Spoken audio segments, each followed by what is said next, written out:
Warahmatullahi wabarakatuh. Ya Rabbi bil Mustafa balligh maqasidana waghfir lana ma madha ya wasi'al karami. Ya Rabbi bil Mustafa balligh maqasidana waghfir lana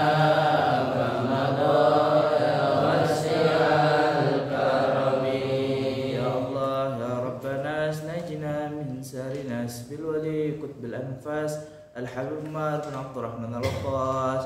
يا ربي بالمصطفى بلغ مقاصدنا واغفر لنا ما مضى يا واسع الكرم. يا الله يا جواد جد لنا بالمراد بالولي كتب الإرشاد الحبيب عبد الله بن علي الحداد. يا ربي بالمصطفى بلغ مقاصدنا واغفر لنا ما مضى يا واسع الكرم. يا الله يا قدوس نجنا من كل بؤس بالولي شمس الشموس الحبيب عبد الله بن أبو بكر الإدروس. يا ربي بالمصطفى بلغ مقاصدنا واغفر لنا ما مضى يا واسع الكرم. يا حنان يا منان جد لنا بالغفران بالولي كتب الإرفان حبيب علي بن أبو بكر شكران. يا ربي بالمصطفى بلغ مقاصدنا واغفر لنا ما مضى يا واسع الكرم.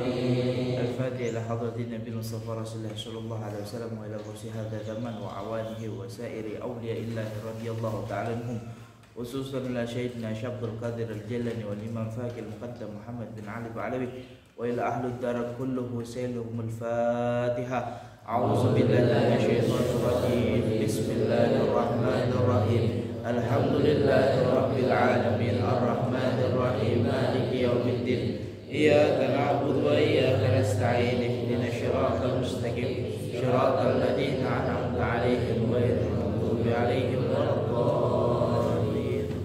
Kemarin asal-asal kata Islam udah ya? Udah belum? Hah? Yang halaman 3 tuh? Iya halaman 3 asal kata Islam udah belum? Hah? Coba. Dibaca coba boleh satu orang. Dibaca halaman 3 pada bagian yang pertama ini. Pada bagian yang pertama ini saya akan menuliskan penjelasan super singkat tentang Islam. Islam termasuk dalam rukun agama. Dalam bahasa Arab, Islam merupakan masdar dari kata as-salama yuslimu islaman, yang artinya taat, tunduk, patuh, berserah diri kepada Allah. Sedangkan jika dilihat dari asal katanya, maka Islam berasal dari kata asalmu aslama istaslama salim dan salim. Sedang arti dari kata-kata di atas sebagai berikut. As-salmu, damai, perdamaian, maka Islam adalah agama yang damai dan setiap Islam hendaknya menjaga perdamaian. Aslama, taat, berserah diri, maka seorang muslim hendaknya berserah diri pada Allah dan mengikuti ajaran Islam dengan taat. Issalama, artinya berserah diri. Salim artinya bersih dan suci. Ini merupakan gambaran dari hati seorang muslim yang bersih, suci, jauh dari sifat syirik atau menyekutukan Allah. Salam artinya selamat, keselamatan. Islam adalah agama yang penuh keselamatan. Jika seorang muslim menjalankan ajaran Islam dengan baik, maka Allah akan senantiasa menyelamatkannya baik di dunia maupun di akhirat. Bismillahirrahmanirrahim. Alhamdulillah rabbil alamin. Allahumma shalli ala sayyidina Muhammad wa ala alihi wasallam. Kemarin kita udah belajar tentang 3 rukun agama. Kemarin kita baru masuk apa tuh namanya? Pengenalan, ya, pendahuluan. Ini pendahuluan ya. Berarti kemarin sebelum pendahuluan muqaddimah, ya, pembukaan. Jadi ada 3 rukun agama. Apa saja 3 rukun agama tersebut? Islam, iman, ihsan. Karena ini buku ini menjelaskan tentang 3 rukun agama tersebut. Sekarang kita preteli satu-satu. Apa itu Islam? Apa itu iman? Apa itu ihsan? Tapi nggak bisa semerta-merta satu kali pertemuan semuanya hatam, nggak bisa. Makanya ini lumayan tebel, ya, lumayan tebel. Jadi kita nggak tahu bakal selesai apa enggak, tapi kita ikhtiar pada Allah SWT. Ini bentuk daripada usaha kita untuk terus menjadikan diri kita lebih baik lagi. Oke, sekarang kita akan belajar apa itu Islam. Jadi kalau antum ditanya Islam nggak kagok lagi nanti. Islam itu apa? Ya, Islam itu agama. Ya, jelasinnya jangan sekedar agama doang, jelaskan secara detail. Islam itu ada 2 pengertian. Yang pertama dari segi bahasa, yang kedua dari segi syariat. Dari segi pengertian. Dari segi bahasa, Islam itu adalah masdar dari kalimat aslama yuslimu islam, yang artinya taat, patuh, tunduk, berserah diri. Dari kata apa tadi? Aslama yuslimu islam. Tetapi kalau dari segi kata, Islam itu diambil dari beberapa kata. Yang pertama, as-salmu. Apa artinya as-salmu? As-salmu artinya adalah damai, perdamaian. Maka seorang Islam dari artinya tersebut, ini mencerminkan seorang Islam harus memiliki sifat damai dan juga dia membawa perdamaian. Jadi Islam itu kita dari sini kita harus menepis. Kalau ada yang bilang Islam itu radikal, bom dan lain sebagainya, lah kita ajarkan Islam yang sesungguhnya. Islam itu membawa perdamaian, rahmatan lil alamin. Siapa role model Islam? Nabi Muhammad SAW. Kita lihat contoh kita Nabi Muhammad SAW. Nabi Muhammad SAW itu hatinya penuh kedamaian, husnuzon kepada siapapun, hatta orang yang zalimin dia, hatta orang yang benci sama Nabi Muhammad SAW. Apakah Nabi Muhammad balas dengan kebencian? Enggak. Ini bukan radikal, bukan tidak radikal lagi, tapi justru udah kelembutannya super lembut Nabi Muhammad SAW. Bahkan kita sering baca maulid, di maulid itu dibilang gitu, laqad ja'akum rasulun min anfusikum azizun 'alaihi ma anittum harisun 'alaikum bil mu'minina raufur rahim. Disifati dengan raufur rahim. Nabi Muhammad SAW dengan orang-orang mukmin itu lembut, lemah lembutnya luar biasa. Tapi bukan artinya lemah. Nabi Muhammad SAW tidak lemah. Tapi Nabi Muhammad SAW lemah lembutnya begitu luar biasa. Ketika Nabi Muhammad SAW pergi ke Taif, tahu Taif suatu negara waktu itu. Di Taif Nabi Muhammad datang, apakah Nabi Muhammad disambut dengan baik? Tidak. Antum tahu ceritanya pasti. Nabi Muhammad bukan disambut tapi disambit. Anak-anaknya diajarin sama orang tuanya itu Muhammad pendusta itu. Ditimpukin Nabi Muhammad SAW pakai batu. Pakai segala macam yang ada ditimpuk Nabi Muhammad SAW. Sampai Nabi Muhammad berdarah-darah. Sendal Nabi Muhammad itu sendal kayu, kulit. Sendal kulit, akhirnya sendalnya itu ngerembes darahnya Nabi Muhammad SAW. Dan Nabi Muhammad SAW nggak mau darahnya netes ke bumi. Khawatir, kata Rasulullah SAW, ketika darahnya netes, bumi jadi marah kepada penduduk Taif. Aslinya saja tanpa menetes pun bumi sudah marah waktu itu. Tapi tambah-tambah kalau ditetes, bumi keluar dari tabiat bumi yang tadinya gunung biasa-biasa saja punya tangan bergerak gunungnya. Takutkan begitu sama Nabi Muhammad SAW. Akhirnya Nabi Muhammad setiap ada darah yang keluar, Nabi Muhammad hadangin pakai tangannya.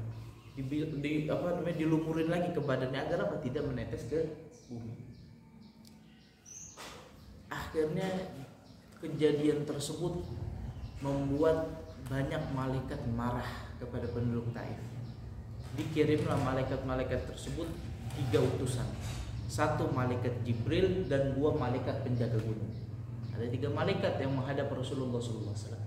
1 malaikat Jibril, yang kedua 2-nya lagi malaikat penjaga gunung. Datang kepada Rasulullah SAW bukan mau ngapa-ngapain, enggak, cuman minta izin kepada Rasulullah. Ya Rasulullah, kalau kamu menghendaki, pilih salah satu gunung yang mana yang paling gede, kami akan timpakan kepada penduduk Taif. Bukan meledak gunungnya, ditimpa, diambil tuh gunung, dilempar ke penduduk Taif. Tapi apa Nabi Muhammad SAW apakah begitu? Oh ya udah pilih gunung yang paling gede, lempar penduduk Taif. Enggak. Nabi Muhammad tidak seperti itu. Hatinya penuh dengan kelembutan, penuh dengan kedamaian. Bahkan Nabi Muhammad SAW berhusnuzon. Tahu husnuzon? Berprasangka baik kepada penduduk Taif. Dia doa kepada Allah, ya Allah, Allahumma ghfir lahum fa innahum la ya'lamun. Ya Allah, ampunin mereka, mereka enggak tahu apa yang mereka lakukan. Insyaallah Nabi Muhammad sallallahu alaihi wasallam dizalimin, dilemparin, malah didoain, ya Allah, ampunin mereka, mereka enggak tahu apa yang mereka lakukan. Dan didoain lagi, ya Allah, saya berharap dari tulang sulbi mereka lahir orang-orang yang memeluk Islam, mencintai Engkau, beriman kepada Engkau. Dan nyatanya pada hari ini berkat doanya Nabi Muhammad SAW, penduduk Taif 100%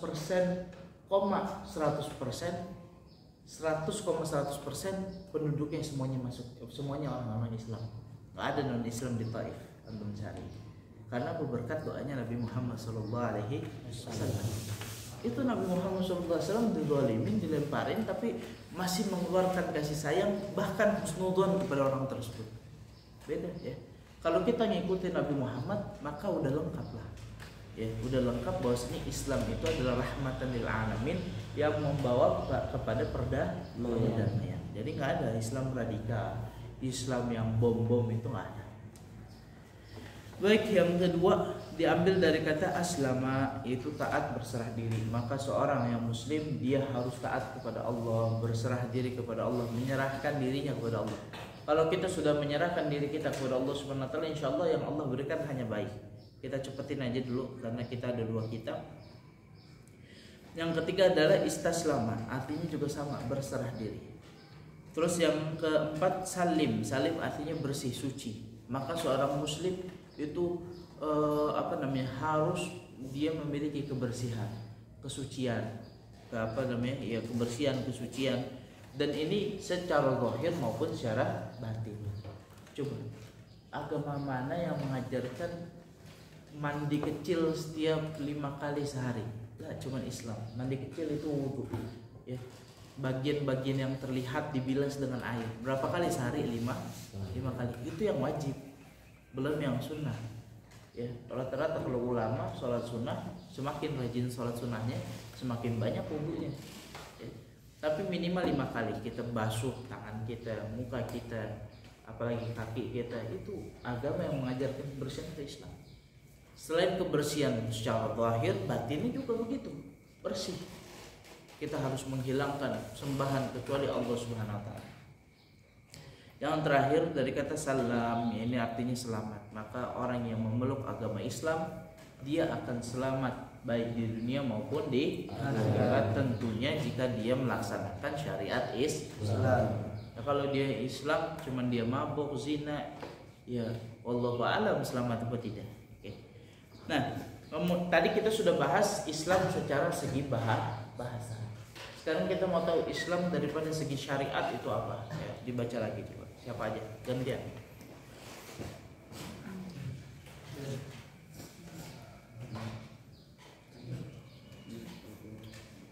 Sesungguhnya agama yang diridhai Allah hanyalah Islam. Kemudian setelah mengenal Islam dalam pandangan bahasa, maka sekarang kita akan mengenal Islam sebagai agama yang diridhai Allah Azza wa Jalla, sebagaimana firman-Nya dalam surat Al-Imran ayat 19. Inna dini indalillah Islam. Inna dina Islam. Artinya Inna dina indallahil Islam. Artinya sesungguhnya agama yang diridhai Allah hanyalah Islam.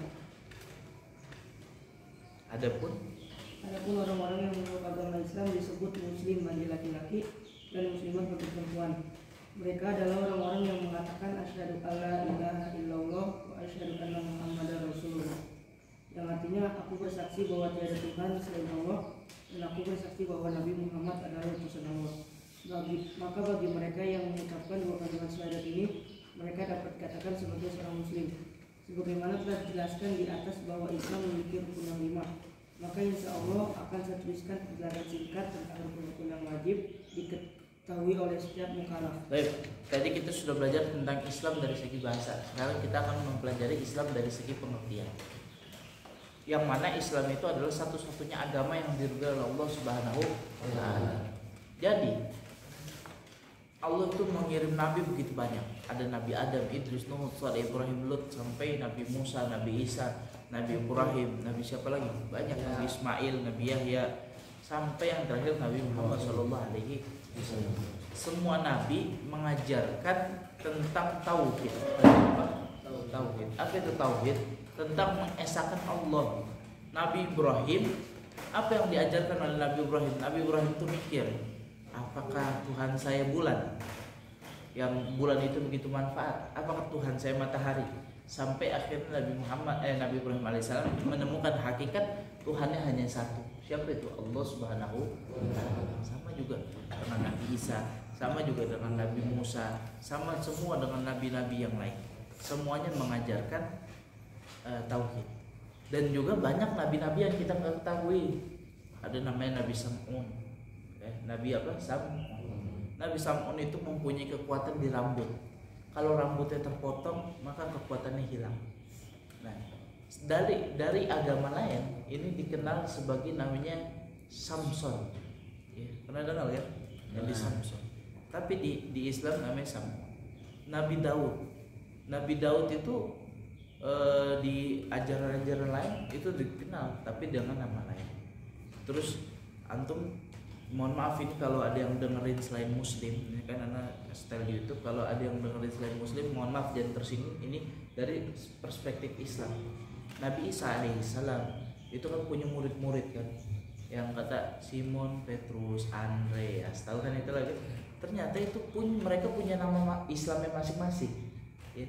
Jadi kita sebagai Muslim percaya dari agamanya Nabi Adam alaihissalam sampai agamanya Nabi Muhammad SAW, semuanya adalah agama Islam yang mengajarkan kepada tauhid.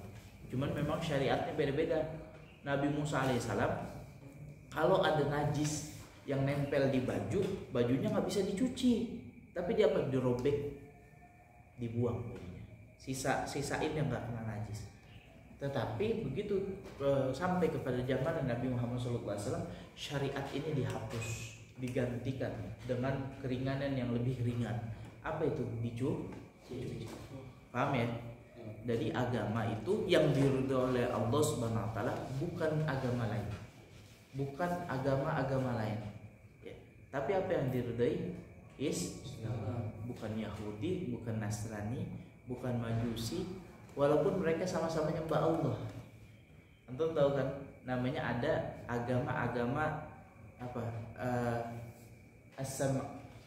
Agama-agama langit, tahu ya? Agama-agama langit, ada Kristen, ada Yahudi, ada Nasrani. Mereka itu sama-sama nyembah Allah. Cuma cara beda-beda. Ada yang nyembah Allah tapi mereka nyebutnya Allah. Punya anak, punya istri, gitu. Ada yang menyembah Allah tapi apa? Lewat berhala. Nah, mereka sama-sama menyembah Allah, tapi kita yakini yang paling benar, yang paling diridhoi, bukan yang paling, satu-satunya yang diridhoi oleh Allah Subhanahu wa taala adalah Islam. Apa dalilnya ini? Dalam surat Al-Imran ayat 19. Inna dina indallahil Islam. Satu-satunya agama yang diridhoi oleh Allah Subhanahu wa taala adalah Islam. Nah, orang yang memeluk agama Islam disebut sebagai muslim. Dan orang itu muslim bagi laki-laki dan muslimat bagi perempuan. Dan ingat, kata dalam suatu riwayat dikatakan orang yang menghancurkan hati seorang muslim itu lebih berat daripada orang yang menghancurkan Ka'bah berkeping-keping. Orang yang menghancurkan hati seorang muslim lebih berat daripada menghancurkan Ka'bah berkeping. Jadi kita tahu sekarang muslim itu siapa? Muslim itu adalah semua orang yang mengucap asyhadu an la ilaha illallah wa asyhadu anna muhammadar rasulullah. Jadi muslim itu bukan cuma orang baik aja, enggak. Orang yang buruk pun sekalipun, maaf, mabok, zina, main judi, kalau dia mengucap syahadat, jangan pernah kita buat hati dia hancur. Jangan pernah kita menyakiti hati dia. Itu larangan dari Rasulullah SAW. Nah, sampai sini paham? Ada dua perspektif, dan satu dari segi bahasa, satu lagi dari segi syariat, dari segi pengertian. Secara bahasa Islam diambil dari kata-kata yang baik semuanya.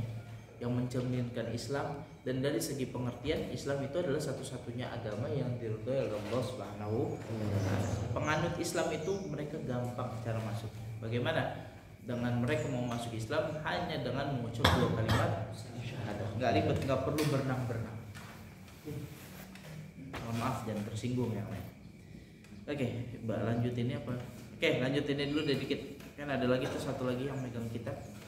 Coba dibaca yang bab kesaksian. Nih, oh ya, kita sekarang masuk kepada ternyata Islam itu punya rukun juga. Ada berapa rukun Islam? 5. Jadi kalau ngomongin Islam nggak lengkap tanpa membicarakan tentang rukun Islam. Nah, rukun yang pertama apa? Syahadat. Sekarang kita akan membahas tentang syahadat, dibaca salah nanti. Silakan. Itu bab keyakinan. Iya, bab kesaksian. Oleh saudara aku, wajib bagi setiap muslim untuk mengucapkan 2 kalimat syahadat. Dan ini adalah rukun Islam pertama. Adapun bagi seorang mualaf yang baru masuk agama Islam, mereka wajib melafazkannya dengan bimbingan seorang guru agama.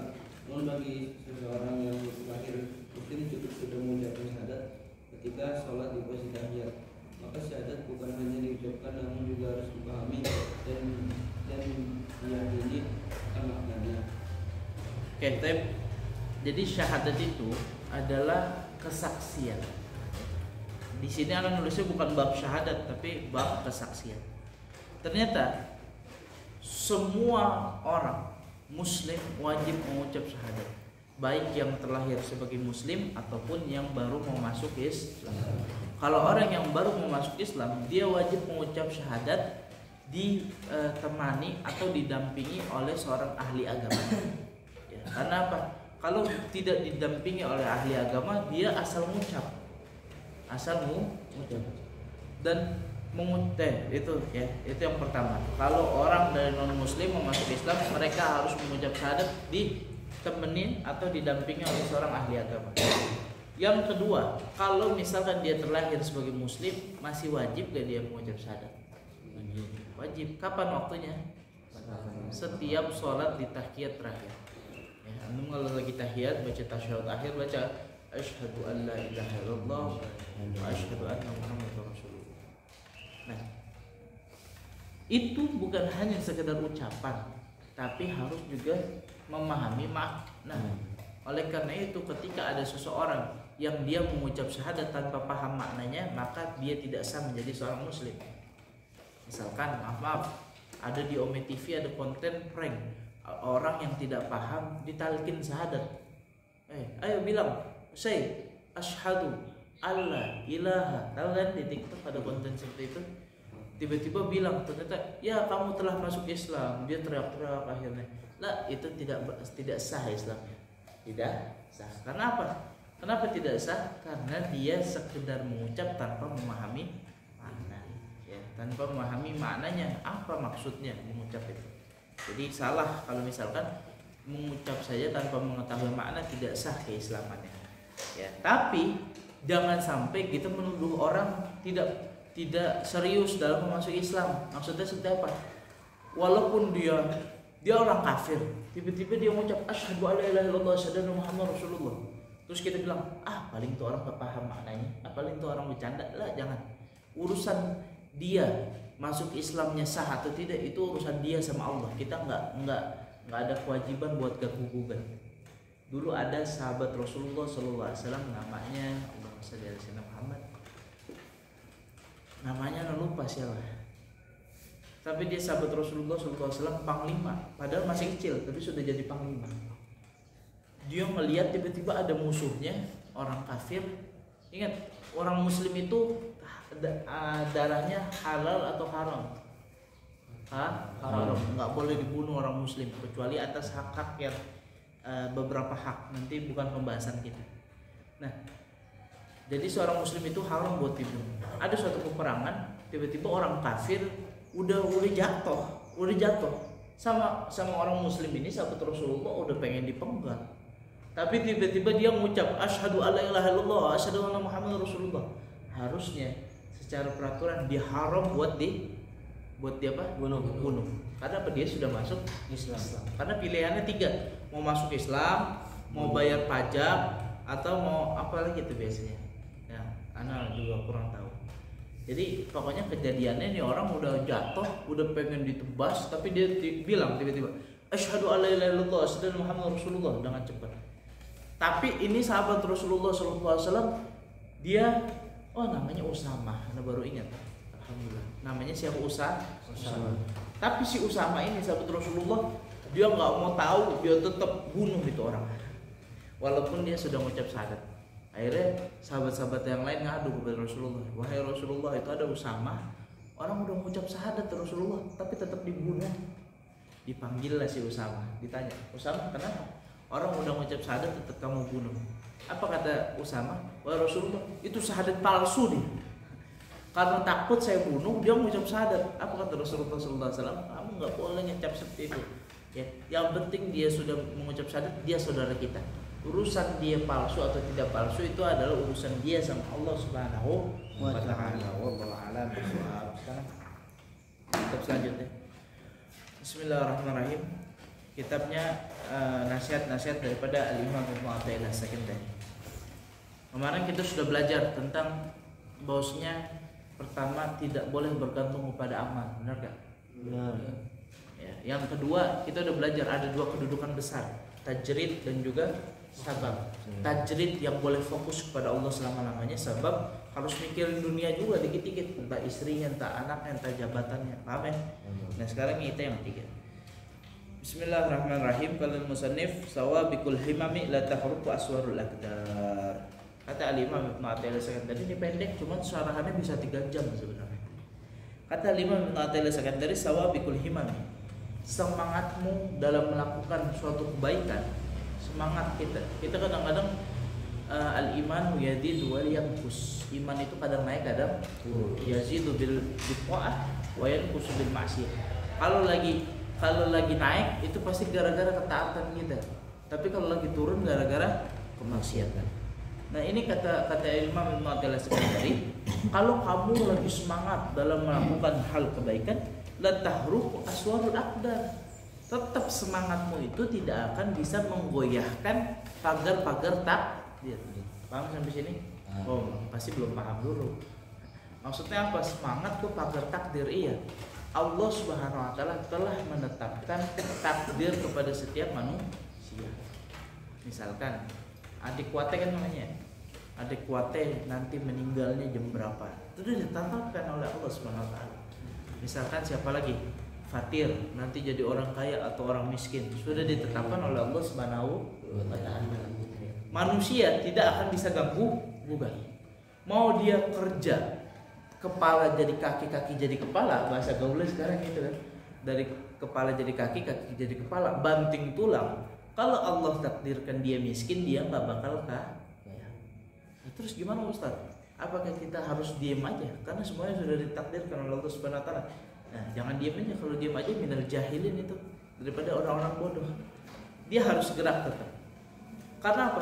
Kenapa kita harus gerak? Karena ingat tuh yang dua awal tadi. Kita termasuk makom tajrid atau makom asbab.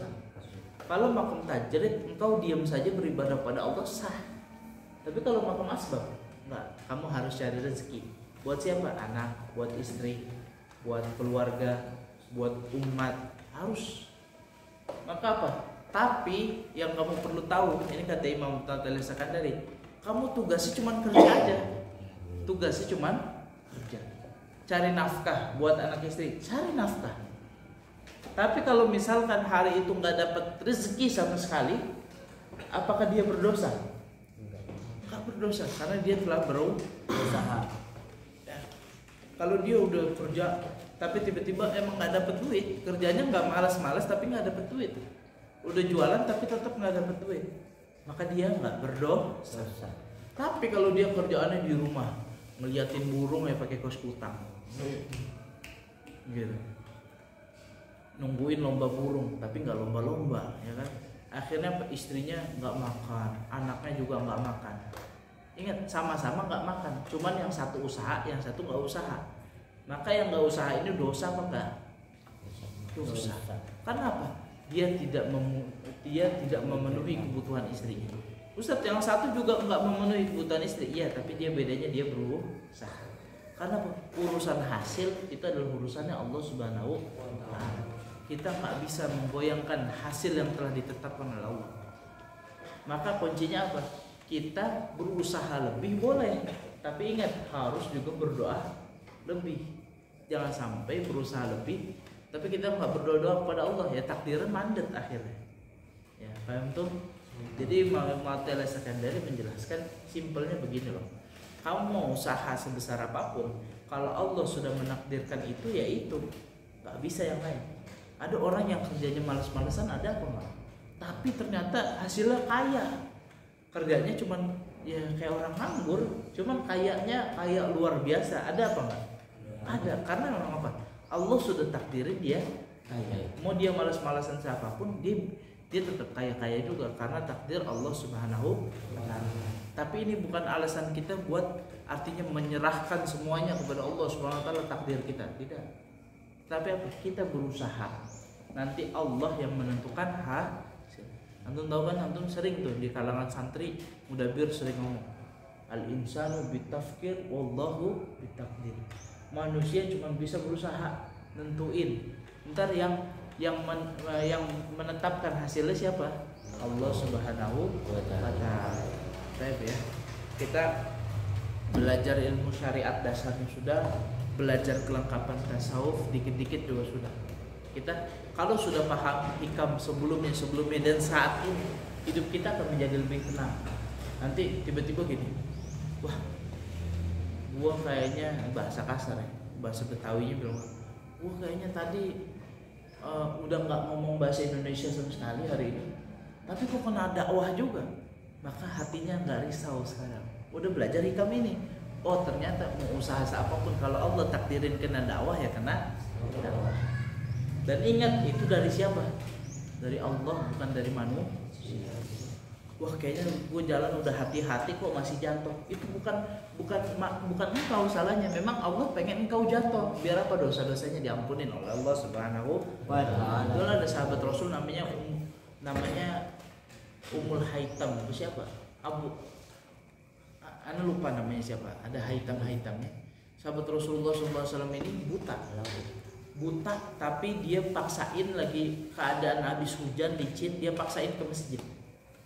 Akhirnya dia nggak bisa ngelihat, dia cuma denger aja suara azan tuh di mana. Akhirnya apa? Ketika dia jalan dia jatuh berdarah. Dia pulang lagi ke rumah, dia bersihin. Tapi apa? Yang kedua kalinya dia tiba-tiba dituntun sama seseorang. Biar apa? Biar dia nggak jatuh. Ternyata diselidik-selidiki, anak kayaknya udah sempat cerita kan. Jadi anak cerita nggak lengkap. Diselidik-selidiki ternyata itu adalah iblis laknatullah. Kenapa iblis nuntun dia? Kok tumben iblis nuntun orang untuk masjid? Karena iblis lebih milih jangan sampai dia jatuh lagi. Kenapa kalau dia jatuh lagi? Semua dosa-dosanya diampuni oleh Allah Subhanahu. Iblis nggak mau dosa dia habis, makanya dituntun ke masjid. Biarin dah, lu dapat pahala, yang penting dosanya nggak habis gitu. Kata iblis laknatullah alaihi. Jadi jangan sangka kita dapat musibah, jangan sangka itu sekedar musibah lah. Mungkin itu adalah ampunan dari Allah Subhanahu wa Ta'ala atas dosa-dosa yang kita udah lakukan. Ya. Hatinya lebih tenang seharusnya sekarang kalau udah paham hikam ini. Tiba-tiba kita bawa uang 100 ribu. 100 ribu gede apa kecil? Gede. Mau jajan ke depan tiba-tiba duit hilang. Nah sedih sih boleh sedih. Ya Allah, duit lagi dikasih sama orang tua besok. Tapi jangan sampai menyalahkan takdir. Tahu menyalahkan takdir? Menyalahkan takdir. Aduh sial banget nasib gua hari ini. Jangan bilang kayak gitu. Yang nentuin duitnya hilang siapa? Allah Subhanahu wa Ta'ala. Mungkin Allah akan ganti yang lebih baik. Nah oleh karena itu kita lebih tenang nanti ketika duitnya hilang. Apa yang harus kita lakukan? Oh ternyata seusaha-usahanya kita tidak bisa menggoyahkan takdir yang telah Allah tetap. Lebih tenang nggak kira-kira? Paham? Nanti bisa diaplikasikan? Bisa ya insyaallah. Semoga pengajian kita yang sedikit ini, yang tidak lama, yang tidak banyak ilmunya, tapi semoga dihitung bermanfaat oleh Allah Subhanahu wa taala. Dihitung amal ibadah oleh Allah Subhanahu wa taala. Dan yang pasti mendapatkan pandangan rahmatnya Allah Subhanahu wa taala. Amin. Al-Fatihah. A'udzubillahi minasyaitonir rajim.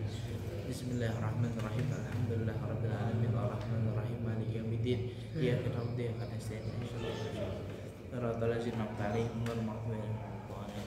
Allahumma shalli ala munawwir qalbi wa syafi'ir ruhi min azabin nari Muhammadin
Wassalamualaikum warahmatullahi wabarakatuh. Waalaikumsalam warahmatullahi wabarakatuh. Ada yang mau ditanya? Ada? Iya. Ada yang mau tanya?